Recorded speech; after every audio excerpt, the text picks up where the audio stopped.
제가 생각했던 것보다는 그래도 조금 덜 끔찍한 것 같아요. 조금 몇 분들이 앉아 계셔가지고. 어쨌든 저는 여러 가지 예측하지 못한 일들을 인생에서 이렇게 경험했는데 그 중에 하나가 바로 이 온라인 예배를 드리는 겁니다. 이렇게 좀 설교를 한다는 것은 생각해 본 적이 없는데 어쨌든 오늘 여기 계신 분도 그렇고 또 가정에서 예배 드리시는 분도 그렇고 그곳에 하나님이 함께 하시고 축복해 주시기를 바랍니다. 그리고 또 하나님께 상황에 상관없이 환경에 상관없이 온전히 집중하는 그런 시간 될 수 있기를 바랍니다. 저는 지난주에 제 여동생에게서 전화 한 통을 받았습니다. 지금 부모님하고 이제 대구에 살고 있는데 어머니가 코로나19 이 사태로 너무 이 염려가 돼서 약간 우울증 증세까지 보이신다는 거예요. 여러분이 잘 아시겠지만 대구는 이 완전 직격탄을 맞은 곳이라 불안과 염려 이 수준이 다른 데와는 비교가 안 될 그런 정도인 것 같았어요. 거기다 저희 어머니는 이제 제가 어릴 때 이 폐렴을 걸린 적이 있거든요. 그래서 그 당시에 수술을 받아서 이 갈비뼈를 8개를 드러내는 대수술을 하시면서 생사의 갈림길을 진짜 헤매다가 겨우 이렇게 사셨기 때문에 늘 몸이 약하셨어요. 건강한 적이 한 번도 없고 늘 몸이 약하셨습니다. 그리고 이제 몸뿐만 아니라 그 여파로 마음도 상당히 약해지셔가지고 염려를 좀 잘하세요. 늘 이렇게 염려를 많이 하시죠. 이번에도 이제 평소에 몸이 좀 약하시니까 늘 좀 기침도 잘 하시고 병원도 이렇게 가보셔야 되는데 이 코로나 여파로 병원도 갈 수가 없는 거예요, 지금은. 그러니 이제 너무 막 불안하고 어떻게 어떤 일이 벌어질지 어떻게 될지 모르니까 너무 염려를 많이 하신다는 겁니다. 근데 사실 요즘 저희 어머니뿐만 아니라 대한민국의 많은 사람들이 염려를 많이 하죠. 제가 섬기는 신학교도 지금 이제 개학을 사실은 한 주 연기를 해놨는데 어떤 그 학생의 어머니가 전화를 해가지고 또 연기를 안 하냐고 이렇게 문의를 했다는 얘기를 들었어요. 이게 초등학교도 아니고 대학원인데 그 어머니가 자식이 걱정이 돼가지고 이게 저걸 하는 거죠. 우리 교회에 지금 성도님의 믿지 않으시는 부모님들 가운데도 이걸 걱정해가지고 교회 모임에 가지 말라고 이렇게 얘기하시는 그런 분들이 있다는 얘기도 제가 들었습니다. 충분히 이해할 만한 그런 반응입니다. 바이러스로 인한 확진자 수가 기하급수적으로 늘어나고 있고 지금 제가 보니까 한 사망자도 17명이나 나왔으니까 왜 걱정이 안 되겠습니까? 어떤 분은 특히 이제 이번 코로나 사태로 인해 가지고 이 건강뿐만 아니라 경제적인 그런 어떤 어려움을 굉장히 겪고 그것에 대해서 염려하는 분도 굉장히 많을 거라고 저는 생각합니다. 제가 보도를 보니까 어떤 미장원은 2월 달에 사람이 2명 온 미장원도 있다고. 그러니 앞으로 생계에 대한 먹고 살 것에 대한 걱정이 얼마나 더 크겠습니까? 충분히 이해가 갑니다. 근데 여기서 저는 어떤 문제에 대해서 우리가 신경을 쓰는 것하고 염려하는 것을 좀 구분할 필요가 있다고 생각합니다. 이를테면 우리가 이 코로나19 바이러스에 신경을 써서 그래서 경각심을 좀 높이고 마스크를 쓰거나 손을 잘 씻거나 하는 개인 위생을 챙기는 것은 매우 좋은 일이고 바람직한 것이라고 생각합니다.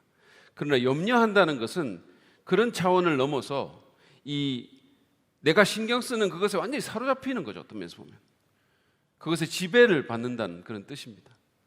실제로 성경에서 염려를 나타내는 그 단어가 헬라어로는 메림나오라는 단어인데요. 이게 마음이 나누어진다라는 의미가 있는 단어입니다. 마음이 안정을 잃고 동요하고 마음이 막 이렇게 헷갈리는 그런 상태를 묘사하는 거죠. 여러분은 그런 마음의 동요를 경험한 적이 있습니까? 걱정이 너무 심해져가지고 이를테면 자식이 지금 정한 시간에 집에 와야 되는데 안 오는데 전화를 해보니까 전화도 안 받아요. 계속해서 연락이 안 됩니다. 그러면 막 이 다른 어떤 것도 손에 쥐기가 힘들 정도로 마음이 동요가 되고 심하면 패닉 상태에 빠지게 되고 그렇게 되죠. 그러니까 이런 염려가 그냥 신경 쓰는 차원이 아니라 그것이 우리를 사로잡고 우리의 마음을 지배하고 우리의 마음을 동요시키고 갈라놓으면, 그러면 이게 정상 생활을 하기가 곤란할 정도로 우리를 어렵게 만들고, 그리고 실제로 우울증에 걸리기도 하죠. 그것이 지속된다면. 어떻게 하면 우리가 이런 해로운 염려에서 해방될 수 있을까요?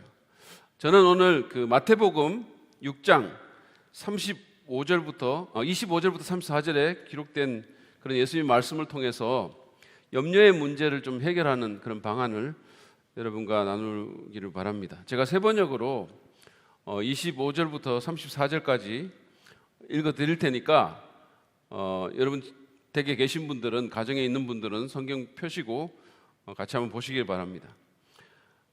그러므로 내가 너희에게 말한다. 목숨을 부지하려고 무엇을 먹을까 또는 무엇을 마실까 걱정하지 말고, 몸을 감싸려고 무엇을 입을까 걱정하지 말아라. 목숨이 음식보다 소중하지 아니하냐? 몸이 옷보다 소중하지 아니하냐? 공중의 새를 보아라. 씨를 뿌리지도 않고 거두지도 않고 곳간에 모아 들이지도 않으나 너희의 하늘 아버지께서 그것들을 먹이신다. 너희는 새보다 귀하지 아니하냐? 너희 가운데서 누가 걱정을 해서 자기 수명을 한순간인들 늘릴 수 있느냐? 어찌하여 너희는 옷 걱정을 하느냐? 들의 백합화가 어떻게 자라는가 살펴보아라. 수고도 하지 않고 길쌈도 하지 않는다. 그러나 내가 너희에게 말한다. 온갖 영화로 차려입은 솔로몬도 이 꽃 하나와 같이 잘 입지는 못하였다. 오늘 있다가 내일 아궁이에 들어갈 들풀도 하나님께서 이와 같이 입히시거든. 하물며 너희들을 입히시지 않겠느냐? 믿음이 적은 사람들아. 그러므로 무엇을 먹을까? 무엇을 마실까? 무엇을 입을까? 하고 걱정하지 말아라. 이 모든 것은 모두 이방 사람들이 구하는 것이요 너희의 하늘 아버지께서는 이 모든 것이 너희에게 필요하다는 것을 아신다. 너희는 먼저 하나님의 나라와 하나님의 의를 구하여라. 그리하면 이 모든 것을 너희에게 더하여 주실 것이다. 그러므로 내일 일을 걱정하지 말아라. 내일 걱정은 내일이 맡아서 할 것이다. 한 날의 괴로움은 그날에 겪는 것으로 족하다. 아멘. 이 말씀을 통해서 우리가 이 해로운 이 염려의 문제로부터 정말 벗어날 수 있는 그런 방안을 좀 살펴보기를 원하는데요. 첫 번째는 염려가 무가치하고 해롭다는 사실을 우리가 인식할 필요가 있습니다. 염려는 무가치할 뿐만 아니라 굉장히 해로운 것이라는 겁니다. 예수님께서 염려에 대해서 말씀하시다가 27절에서 이런 말씀을 하셨습니다. 너희 가운데서 누가 걱정을 해서 자기 수명을 한순간인들 늘릴 수 있느냐? 개역 개정을 보면 이렇게 번역합니다. 너희 중에 누가 염려함으로 그 키를 한 자라도 더할 수 있겠느냐? 저는 사실 이 개역 개정 번역이 좀 더 와닿아요. 왜냐하면 제가 지금 제 아들 결혼에 대해서 염려를 하고 있기 때문입니다. 제 아들이 다 좋은데 키만 조금 작아요. 그래서 이 키를 한 자라도 이 말이 제겐 더 와닿습니다. 제 아들이 잘생기고 똑똑하고 돈도 잘 벌고 책임감 강하고 도덕적이고 깔끔하고 악기도 잘하고 찬양도 괜찮게 합니다. 다 좋습니다. 그냥 키만 조금 작아요. 근데 키만 큰 남자보다는 키만 작은 남자가 얼마나 더 좋은 남자입니까? 사실 간디도 164cm고 제가 조사를 해봤거든요. 그 해리포터에 나오는 주인공 다니엘 레드클리프도 164cm입니다. 그리고 요즘 문헌을 보면 예수님도 그 당시에 평균적인 남성의 키를 이렇게 비교해 보면 예수님도 키가 한 160 정도 됐을 거라는 그런 말이 있어요. 이처럼 키와 사람의 퀄리티하고는 아무 상관이 없지만 대한민국 사회가 너무 이 외모 지상주의에 빠져가지고 이게 제가 그래서 그것 때문에 혹시 이게 결혼에 걸림돌이 될까 봐 아빠로서 제가 걱정을 하는 거죠. 그러나 아무리 걱정을 해도 제 아들의 키를 한 자라도 제가 늘릴 수는 없는 거예요. 1cm도 그 걱정 때문에 자라지는 않는다는 말씀이에요. 아무리 걱정해도. 그러므로 이 사람의 수명과 키에 대한 예수님의 질문에 대한 대답은 둘 다 아니요입니다. 아무리 걱정한다고, 아무리 염려한다고 무슨 일이 일어날 수 있는 것은 없습니다. 어떤 사람이 이런 말을 했어요. 염려는 흔들 의자와 같다. 그것은 무언가 할 일을 만들어주지만 아무 곳으로도 우리를 데려가지 못한다. 염려하면 할 일이 생기죠. 하루 종일 염려합니다. 자면서도 염려하고 잠도 안 자고 염려하죠. 할 일은 있지만 어떤 일도 일어나지 않는 거예요. 흔들의자처럼 아무 데도 우리를 데리고 가지 않습니다. 이처럼 염려는 무가치합니다. 그럴 뿐만 아니라 더 나아가서 이것은 아주 안 좋은 거예요. 염려는 단도직입적으로 제가 말씀을 드리자면 염려는 죄입니다. 제가 누차 강조했듯이 이 죄라는 것은 기본적으로 우리에게 해로운 거예요. 가정에 죄가 들어가면 그 가정은 행복을 잃어버립니다. 틀림없는 사실이에요. 가정에 죄가 들어가면 그 가족 구성원 중에 누군가 죄를 범하잖아요. 그러면 그 가정은 행복을 잃어버리게 됩니다. 개인이 죄를 범하면 그는 그 죄로 인해서 결국은 망가지게 돼 있어요. 그런데 염려가 바로 그런 죄라는 것입니다. 어떻게 그걸 알 수 있을까요? 오늘 본문 말씀인 제가 좀 전에 읽었던 마태복음 6장 25절부터 34절 말씀을 보면 이 염려하지 말라, 걱정하지 말라는 말씀이 4번에 걸쳐서 나와요. 그렇게 긴 구절이 아니잖아요. 짧은 구절 가운데 4번이나 걱정하지 마라 합니다. 25절에 보면 그러므로 내가 너에게 말한다. 목숨을 부지하려고 무엇을 입을까? 무엇을 먹을까? 또는 무엇을 마실까? 걱정하지 말고 몸을 감싸려고 무엇을 입을까? 걱정하지 말아라. 여기 2번 나오죠. 31절에도 그 명령이 나옵니다. 그러므로 무엇을 먹을까? 무엇을 마실까? 무엇을 입을까? 하고 걱정하지 말아라. 34절에도 또 나오죠. 그러므로 내일 일을 걱정하지 말아라. 그런데 만약에 우리가 주님의 이 명령을 무시하고 걱정한다면, 염려한다면 그것은 이 말씀에 대한 불순종이 되는 거예요. 그리고 말씀에 대한 불순종은 바로 죄입니다. 하나님의 말씀을 불순종하는 것은 죄예요. 다른 거 아니잖아요. 우리는 보통 죄를 자기 기준으로 이렇게 판단을 해가지고 이거는 죄고 저건 아니고 이런 식으로 나누죠.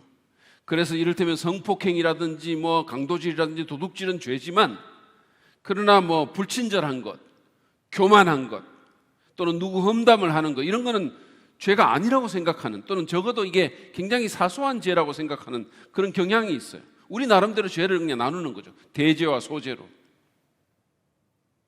그래서 그런 것에 대해서 문제의식을 안 갖고 심지어 회개도 안 하는 거죠. 거기에 대해서 경각심도 안 가지는 거예요. 그러나 여러분 적어도 믿는 자의 경우에 하나님의 말씀을 무시하거나 불순종하는 것은 그게 뭐든지 간에 다 심각한 죄라는 거예요. 그리고 그것은 결국은 우리를 해롭게 만들 것이라는 겁니다. 염려에 대한 것도 마찬가지예요. 사람들은 염려를 별로 죄라고 생각하지 않아요. 걱정하는 것이 죄라고 생각하는 사람이 별로 없는 거예요. 크리스찬들 중에도 걱정하는 거는 죄라고 생각 안 합니다. 잘. 그러나 그것은 죄라는 사실을 우리는 알아야 돼요. 예수님께서 이 짧은 구절에서 4번이나 염려하지 말라고 말씀하신 것을 보면 그분이 그것에 대해서 얼마나 심각하게 생각하시는지를 잘 알 수 있습니다. 여러분 염려가 얼마나 해로우면 그렇게 하지 말라고 이렇게 반복해서 말씀하시겠어요? 그러면 우리가 앞으로 염려에 빠지게 될 때 막 걱정 근심이 막 몰려올 때 이게 해도 되고 안 해도 되는 그런 게 아니라 정말로 해로운 죄임을 우리가 인식해야 되는 거예요. 아, 이거는 죄다. 이거는 하나님 말씀에 대한 불순종이다. 물론 그렇다고 우리가 완전히 해방될 수는 없겠죠. 그러나 적어도 죄라는 사실을 알면 좀 조심하게 되지 않아요? 그렇지 않습니까? 안 그런가요? 그러니까 뭐 죄든 말든 그냥 나는 그런 거 아니죠. 우리가 보통 죄라는 것을 좀 그래도 인식하면 어느 정도 조심을 하죠. 어느 정도 신경을 쓰죠. 그죠? 실제로 이 염려가 죄이기 때문에 우리에게 안 좋고 그렇기 때문에 해롭다는 것은 사실은 예수님 안 믿고 하나님 말씀 안 믿는 사람도 인정하는 거예요. 물론 그게 죄라는 건 인정 안 하겠지만 해롭다는 사실은 적어도 인정하는 거죠. 제가 아까 헬라어로 염려가 마음이 나누어진다는 뜻이라고 그랬잖아요. 근데 염려를 나타내는 영어 단어가 worry예요. W-O-R-R-Y. worry인데 이 worry의 고대 앵글로색슨 어근은 wogen이라는 건데 이거는 물어 뜯는다는 뜻이 있습니다. 그러니까 이리가 내 몸을 마구 물어 뜯는 그런 모습을 한번 상상해 보세요. 그게 얼마나 해로운 일입니까? 그러니까 염려가 그렇다는 거예요. 내 마음을, 내 몸을 막 물어 뜯는 것 같은. 의사들은 염려가 위장장애와 두통의 원인이 된다고 말을 합니다. 그리고 어떤 사람은 심지어 염려를 느린 형태의 자살이다라고까지 말을 했어요. 이처럼 염려가 무가치하고 해롭다는 사실을 인식하고, 특별히 크리스찬의 경우에는 이게 죄라는 사실을 인식하고 염려하지 않기로 결단하는 우리가 되기를 바랍니다. 두 번째로는 우리가 이 염려의 문제로부터 좀 해방되기를 원한다면 우리는 우리를 사랑하시는 하나님 아버지를 신뢰해야 됩니다. 우리를 돌보시고 우리를 사랑하시는 하나님 아버지를 신뢰해야 합니다. 26절 말씀 보면 이런 말씀이 있습니다. 공중의 새를 보아라. 씨를 뿌리지도 않고 거두지도 않고 곳간에 모아 들이지도 않으나 너희의 하늘 아버지께서 그것들을 먹이신다. 너희는 새보다 귀하지 아니하냐? 어떤 사람은 이 구절을 읽고 은혜를 받아가지고 일평생을 백수로 살겠다고 결심할지 모르겠지만 이 본문의 포인트는 일하지 않는 데 있는 게 아니에요. 하나님 새도 일 안 하는데 다 먹이시니까 나도 그냥 평생 일 안 하고 그냥 백수로 살기로 헌신하면 이게 아니라는 거죠. 여기에 초점은 일하지 않는 것에 있는 게 아닙니다. 여기에 초점은 공중에 새에 있는 것도 아닙니다. 여러분, 그리고 새가 사실은 아무것도 안 하고 먹지도 않아요. 열심히 노력합니다. 새가 모이를 먹기 위해서 또는 먹이를 잡기 위해서 얼마나 애쓰는지 좀 아세요?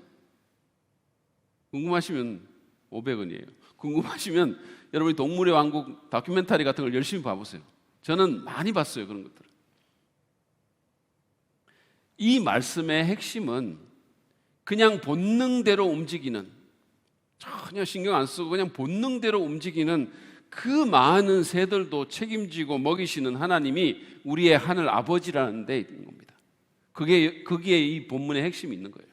그리고 그분이 그 수많은 새들보다 우리를 더 귀하게 여기시고 우리를 더 사랑하신다는 거예요. 거기에 이 구절에 초점이 있는 겁니다. 예수님께서는 28절, 29절에서 백합화를 또 예로 드시면서 같은 논지의 말씀을 하셨어요. 아무 수고도 하지 않는 그 꽃이 솔로몬의 옷보다 더 낫다라는 겁니다. 그러면서 30절, 31절에서 이렇게 결론을 내리시죠. 오늘 있다가 내일 아궁이에 들어갈 들풀도 하나님께서 이와 같이 입히시거든 하물며 너희들을 입히시지 않겠느냐? 믿음이 적은 사람들아, 그러므로 무엇을 먹을까, 무엇을 마실까, 무엇을 입을까 하고 걱정하지 말아라. 여러분, 예수님의 포인트를 아시겠습니까? 염려는 결국은 믿음의 문제라는 거예요.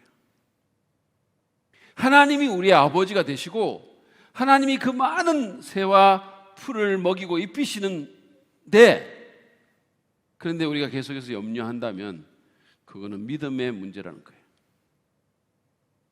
예수님께서는 염려와 근심 걱정에 사로잡힌 사람들을 향해서 믿음이 적은 사람들아라고 그렇게 부르셨죠. 32절에 보면 예수님께서는 이 모든 염려와 근심 걱정이 하나님을 모르는 이방 사람들에게나 어울릴 것이라고 그렇게 말씀하십니다. 보시죠. 이 모든 것은 모두 이방 사람들이 구하는 것이요 너희의 하늘 아버지께서는 이 모든 것이 너희에게 필요하다는 것을 아신다. 여기 이방 사람으로 묘사된 이 사람들은 하나님 믿지 않는 사람들이에요. 여호와 하나님을 믿지 않고 그분과 아무 상관없이 살아가는 사람들이에요. 그런 사람들에게나 의식주로 인한 염려가 어울린다는 거죠. 다시 말해서 우리가 염려하고 근심 걱정에 사로잡히는 것은 실질적으로 무신론자의 삶이라는 거예요. 우리가 고백을 얼마나 하나님 믿는다고 고백할지 모르겠지만 실질적으로는 무신론자 같은 삶을 우리가 살 때 염려가 나타난다는 겁니다. 하나님을 진짜 믿으면 염려를 안 할 거라는 말씀입니다. 할 필요가 없다는 거예요. 여러분, 우리끼리도 우리 인간적인 차원에서도 그런 말을 하잖아요. 저 사람은 믿는 구석이 있으니까 저래. 그런 말 하잖아요. 뭐 굉장히 이렇게 큰 일인데 막 걱정 안 하는 거 보고는 왜 이걸 어떻게 걱정 안 하는 줄 궁금하게 생각했는데 믿는 구석이 있었구만. 그러니까 그랬지. 이런 식으로 말하잖아요, 우리가. 그러니까 믿으면 염려 안 한다는 거예요. 제가 이제 신학교 다닐 때 저희 한 2년 선배 정도 되는 그런 분이 이제 졸업 후에 일찍 목사 안수 받고 개척을 했어요. 교회 이름을 선한 청지기 교회라고 이렇게 지은 것 같아요. 가정도 있는 분인데 이게 개척교회 하면 얼마나 열심히 해야 합니까? 개척교회가 얼마나 힘듭니까? 그러니까 얼마나 열심히 해야 되겠어요. 그런데 이분이 전도하고 뭐 신방하고 뭐 이런 데 막 전념하기보다 운동을 더 열심히 하는 거예요. 그 당시에 우리 신학교 달라 신학교에는 그 탐 랜드리 센터라고 해가지고 막 우리가 거의 공짜로 쓸 수 있는 헬스 그 큰 운동 그 헬스 클럽이 있었는데 농구하고 뭐 그냥 수영하고 뭐 운동 테니스 치고 운동 뭐 너무 열심히 하는 거예요. 그래서 사람들이 그 교회 이름을 선한 청지기 교회가 아니라 선한 스포츠인 교회로 바꿔야 될 거라고 이렇게까지 할 정도였었어요. 그러면서 이제 이게 너무 여유가 있는 거 아니야? 생계를 위해서라도 저렇게 하면 안 될 텐데 그러면서 사람들이 막 이렇게 굉장히 주위에서 오히려 걱정을 했어요. 근데 그런 걱정스러운 말이 막 오갈 때 누군가 이렇게 말했어요. 믿는 구석이 있어서 그래. 사모님이 의사잖아. 그랬어요. 결국 그 개척교회는 아마 문을 닫은 걸로 제가 알고 있습니다. 그 경제적인 실력이 있는 사모님을 너무 믿은 거죠. 여러분, 바람직한 예는 아니지만 사람이 뭔가를 정말로 믿으면 염려하지 않는다는 거예요. 사람이 뭔가를 정말 믿으면 그 부분에서 염려 안 해요. 그렇지 않습니까? 하나님을 아버지로 우리가 진짜 믿는다면 우리를 돌보시는 저 모든 새보다 꽃보다 우리를 더 귀하게 여기시고 더 사랑하시는 그분이 내 아버지인 것을 정말로 믿는다면 우리는 염려로부터 비교적 자유로운 삶을 살지 않게 되겠습니까? 말이 조금 이렇게 약간 엉기는 경향이 있네요. 그죠? 제가 이렇게 지금 해보니까, 설교를 해보니까 우리 교회 성도들이 뭐 막 여기 가득 차도 안 그래도 아멘 안 하시기 때문에 저는 사실은 그냥 뭐 사람이 없어도 별로 영향은 안 받을 거라고 생각했는데 그래도 조금 영향은 있는 것 같아요. 어쨌든 본문의 포인트를 오해하지는 마십시오. 주님은 일도 안 하고 신경도 쓰지 않는 그런 무책임한 라이프 스타일을 여기서 옹호하시는 건 아닙니다. 맞구나 맡았다 그러면서 노래 부르고 그냥 소파에 들어누워서 주님이 다 알아서 하는데 무슨 걱정이야 이렇게 살라는 뜻이 아닙니다. 데살로니가후서 3장 10절에 보면 일하기 싫어하거든 먹지도 말라는 그런 말씀도 있잖아요. 우리 그리스도인들은 누구보다 열심히 일하고 공부하고 원서 내고 사람 만나고 준비하고 책임 있게 살아야 돼요. 요즘 같은 시절에는 특별히 감염 조심하고 신경 써야 되죠. 마스크 끼고 그래야 됩니다. 그러나 요점은 우리 삶의 필요에 대한 궁극적인 책임이 하나님께 있음을 인식하고 그분을 신뢰하라는 거예요. 무책임하게 살라는 게 아니라 우리가 책임을 다하지만 그러나 궁극적인 삶의 책임은 하나님께 있으니까 그분이 모든 것을 책임지시고 그분이 이끄시니까 그분이 주권자시니까 그분의 허락이 없으면 어떤 일도 우리 삶 속에서 일어나지 않으니까 그분 신뢰하라는 거예요. 예수님은 여기서 하나님과 우리와의 특별한 관계를 강조하십니다. 예수님께서 하나님을 여러분 이 본문에서 하늘 아버지로 표현하시는데 여러분 주목해 보셨나요? 그분은 너희의 하늘 아버지라고 2번씩이나 표현하셨어요. 예수님이 말씀하신 것처럼 하나님은 우리의 아버지이십니다. 그분은 헤아릴 수 없는 그런 새들을 먹이시고 수많은 꽃들을 입히시는 분이십니다. 왜냐하면 그것들은 그분의 것이기 때문이에요. 근데 우리는 단순히 그분의 소유일 뿐만 아니라 그것을 넘어서 그분의 사랑받는 자녀라는 거예요. 그 꽃이나 새는 그냥 하나님의 소유지만 우리는 자녀예요. 우리의 하늘 아버지가 되시는 겁니다. 그러니 어찌 우리를 모른 채 하시겠습니까? 그러니 어찌 이 코로나19 시대에 우리를 돌보지 않으시겠습니까? 사도 바울은 로마서 8장 32절에서 이렇게 말씀합니다. 자기 아들을 아끼지 않으시고 우리 모두를 위하여 내주신 분이 어찌 그 아들과 함께 모든 것을 우리에게 선물로 거저주지 않으시겠습니까? 아멘인가요? 지금 가정에서 아멘 소리가 막 울려 퍼지는 것이 영적으로 제 귀에 들리는 듯합니다. 아멘이죠. 아멘. 자기 아들을 주신 우리의 아버지가 우리에게 무엇을 아끼시겠습니까? 하나님은 후하고 관대하신 우리의 아버지, 여러분의 아버지가 되십니다. 거기다 예수님은 그 아버지께서 우리 모두의 필요에 대해서 우리가 신경 쓰고 염려하는 그 모든 것에 대해서 이미 알고 계신다라고 말씀하셨어요. 너희의 하늘 아버지께서 알고 계신다고 얘기했어요. 여러분, 이 사실이 우리에게 평안을 주지 않습니까? 이렇게 한번 상상해 보세요. 이게 조금 약간 이상한 상상일까요? 천사가 갑자기 내게 나타나는 거예요. 그리고는 내게 말을 하는 거예요. 너 지금 신경 쓰고 있는 거 있잖아. 하나님 다 알고 계셔. 이미 다 알고 계신다고. 그 모든 것. 너 지금 재정에 대해서 신경 쓰냐? 너희 자녀 때문에 지금 막 너무 마음이 괴롭냐? 하나님 알고 계셔. 알고 계셔. 하나도 빼놓지 않고 다 알고 계시거든. 그렇게 말해주면 우리 마음에 평안이 오지 않겠어요? 그럴 거라고 생각합니다. 여러분, 우리의 하늘 아버지 되신 그 하나님, 공중의 새와 들의 꽃들을 먹이시고 입히시는 그 능력의 하나님, 자기 아들을 아끼지 않으시고 우리를 위해서 내어주신 그 사랑의 하나님, 그 하나님을 정말로 신뢰하고 의지하시기를 바랍니다. 정말로 그 하나님을 의식하고 사시기를 바랍니다.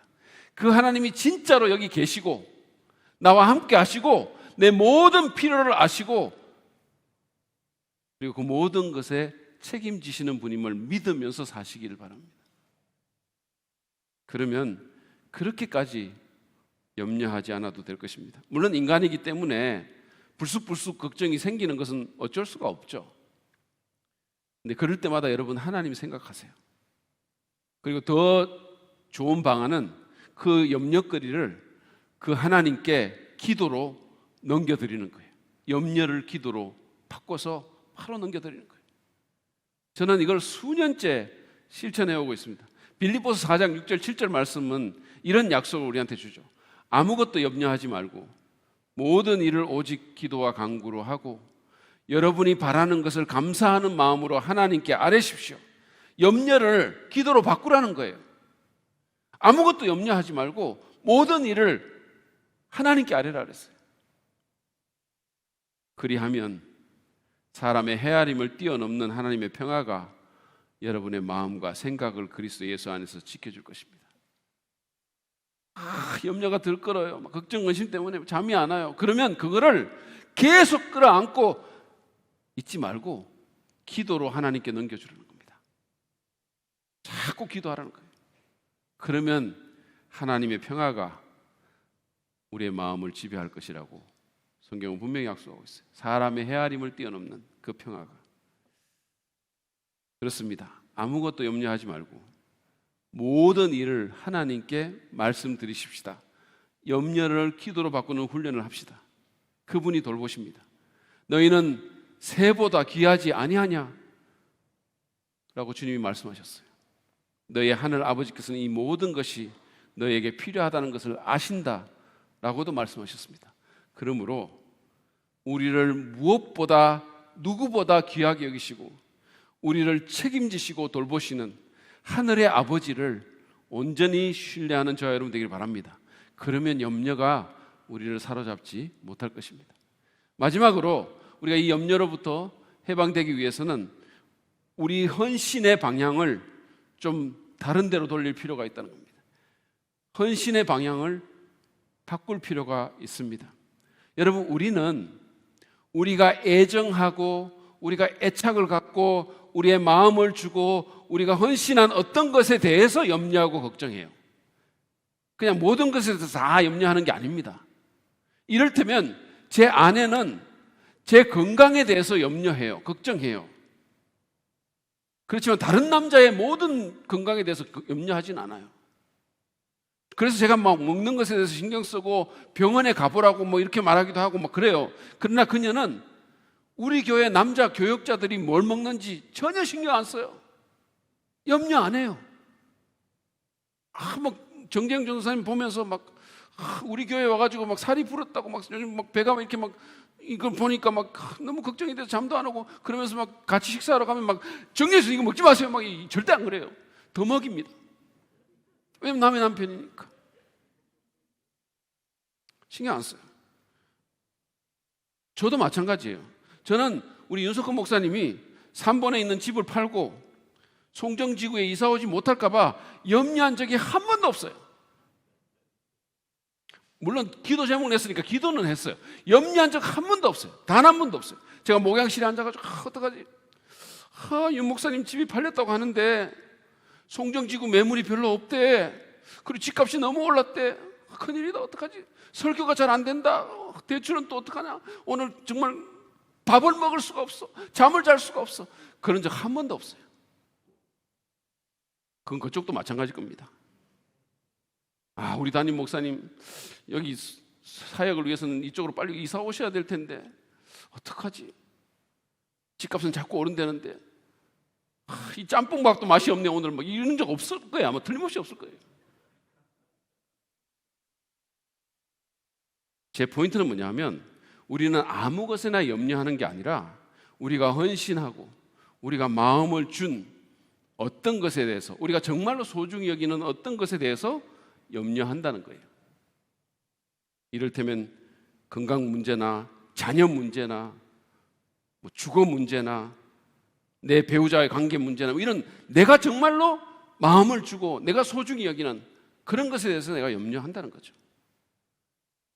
염려의 문제에 대한 이런 특성을 잘 아시는 주님께서 우리에게 그러면 헌신의 방향을 한번 바꿔보라고 도전하시는 거예요. 33절입니다. 굉장히 모두 잘 아는 말씀이에요. 너희는 먼저 하나님의 나라와 하나님의 의를 구하여라. 그리하면 이 모든 것을 너희에게 더하여 주실 것이다. 우리 한글 성경에는 이게 잘 보이지 않는데요. 원어 성경을 보면 이 문장은 그러나라는 접속사로 앞부분과 연결되어 있어요. 그러니까 앞부분에 막 그 먹고 마시고 뭐 어디 살고 이런 문제로 막 염려하는 이 문제가 나오잖아요. 그런 것들을 구하는 그런 것들이 막 나오잖아요. 그러고는 그러나라고 시작이 돼요. 그러나 너희는 이렇게 나옵니다.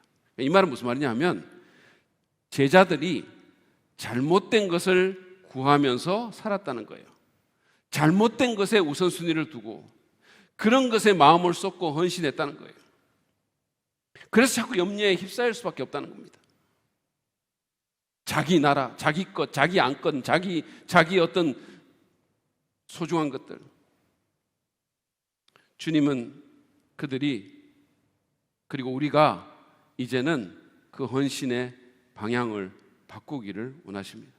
우리 자신의 필요보다는 하나님의 나라와 의를 더 구하라는 거예요. 먼저 내 안건보다 하나님의 안건을 앞세우라는 겁니다.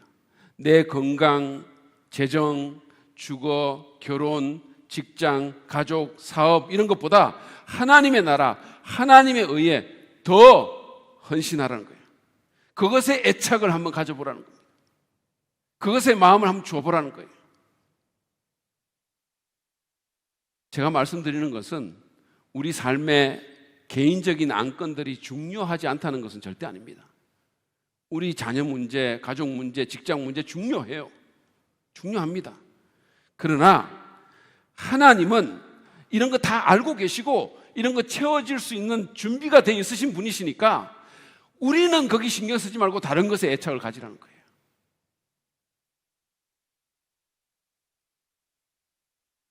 일차적으로 내 것에 너무 집착하고 그것을 너무 애정하고 그것에 헌신하면 염려는 피할 수 없게 될 것입니다. 왜냐하면 우리의 헌신은 우리의 감정에 영향을 미치고 우리의 감정은 우리가 무엇에 대해서 염려할까를 결정하게 될 겁니다. 그러므로 나의 어떤 것이 아니라 이 세상을 향한 하나님의 안건에 우선적으로 헌신하라는 거예요. 그러면 우리가 신경 쓰고 염려하는 문제들은 하나님께서 해결해 주실 거라고 말씀하는 겁니다. 제가 전에도 말씀드린 것처럼 이 구절의 강조점은 앞부분에 있는 거예요. 어떤 사람은 이걸 어떻게 읽냐면 너희는 먼저 하나님 나라와 그 의를 구하라 그리하면 그러면서 그 뒤를 엄청 강조해요. 이 모든 것을 너희에게 더하실 것이다. 근데 사실은 앞부분이 훨씬 더 강조점이 있는 겁니다. 하나님의 나라와 그분의 의를 먼저 구하라는 거예요. 거기에 1차적으로 헌신하라는 겁니다. 우리의 우선적인 헌신의 방향을 나의 왕국이나 나의 아젠다가 아니라 하나님의 나라, 하나님의 안건에 한번 돌려보라는 거예요. 그러면서 한번 살아보라는 겁니다. 그러면 구체적으로 하나님의 나라와 그 의를 먼저 구한다는 것은 구체적으로 어떤 뜻일까요? 주님께서 가르쳐 주신 기도문을 보면 이런 말이 있어요. 여러분이 너무 잘 아시는 말씀인데 마태복음 6장 9절부터 10절입니다. 하늘에 계신 우리 아버지 그 이름을 거룩하게 하여 주시며 그 나라를 오게 하여 주시며 그 뜻을 하늘에서 이루신 같이 땅에서도 이루어 주십시오. 여러분 이거 잘 아시죠? 그러고 나서 일용할 양식 문제가 나오고 우리의 필요에 대한 얘기가 나와요. 바로 이겁니다. 하나님의 나라와 그분의 의를 먼저 구한다는 것은 나의 필요보다 나의 안건보다 하나님의 명성과 그분의 나라와 그분의 뜻을 내 삶에서 먼저 구한다는 거예요. 하늘에서 이루어진 같이 땅에서도라는 말은 나의 삶에서도 하나님 뜻이 이루어지기를 먼저 구한다는 거예요. 예를 들어서 한번 설명해 볼까요? 여러분이 지금 집을 팔기를 원합니다. 아니 반드시 팔아야 돼요. 근데 집을 보러 사람들이 잘 안 와요. 팔아야 되는데 집 보러 사람들이 안 오는 겁니다. 그래서 너무 걱정 근심이 되는 거예요. 그러다가 마침내 누군가가 왔어요. 너무 팔고 싶기 때문에 이런 기회가 잘 없잖아요. 사람이 너무 안 오는데 한 사람 왔어요. 근데 그 사람이 여기 관심을 막 보여요. 그래서 너무 팔고 싶기 때문에 여러분은 이 집에 여름이 되면 어떤 심각한 문제가 있는지를 감추고 싶은 유혹을 받는 거예요. 여름이 되면 무슨 문제가 집이 생기는데 지금 겨울에 보러 왔어요. 너무 팔고 싶어요. 말을 안 하고 싶은 유혹을 받는 거예요. 그러면 여러분이 집을 팔 수도 있고 원하는 값에 팔 수도 있어요. 그래야 또 여러분도 원하는 집을 또 살 수도 있죠. 이런 상황에서 하나님의 나라와 그의 의를 먼저 구하는 사람은 이렇게 기도하는 겁니다. 하나님, 저는 이 집을 너무 팔고 싶습니다.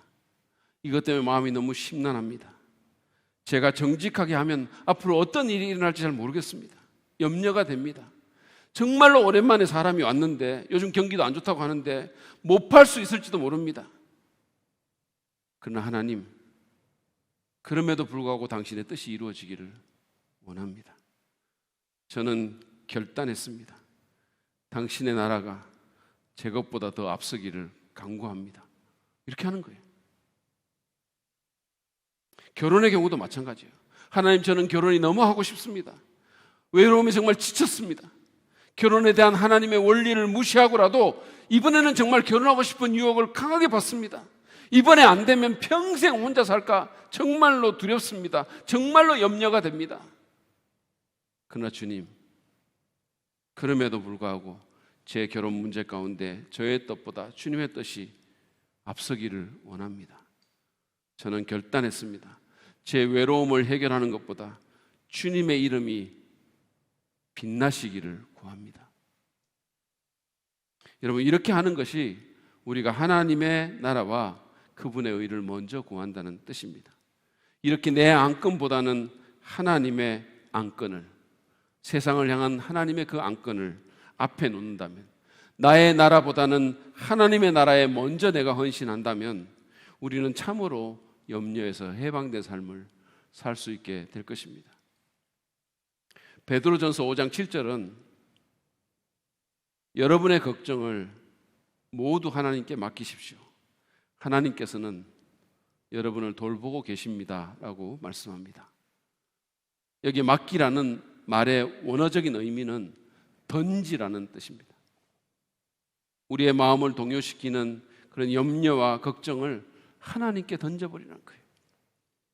그분에게 패스하라는 겁니다. 그러면 그분이 책임지고 돌보신다라는 말씀이에요. 그러면 여러분 염려하지 맙시다.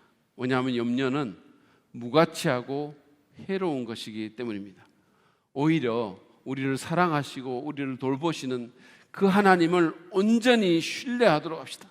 무엇보다도 우리의 헌신을 나의 나라나 나의 안건에서부터 하나님의 안건, 하나님의 나라로 방향을 돌리는 그런 우리가 되기를 바랍니다.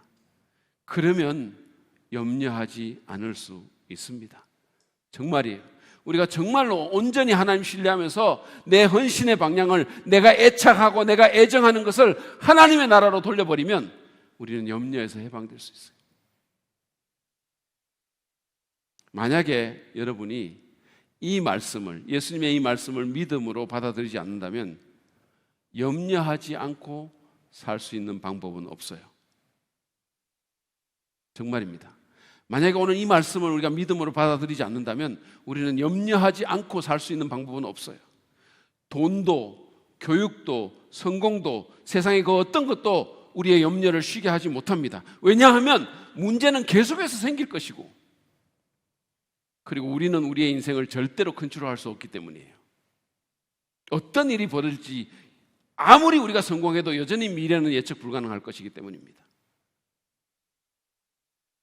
그러나 예수님의 이 원리를 우리가 믿음으로 받아들이고 결단한다면 삶은 완전히 달라질 것입니다.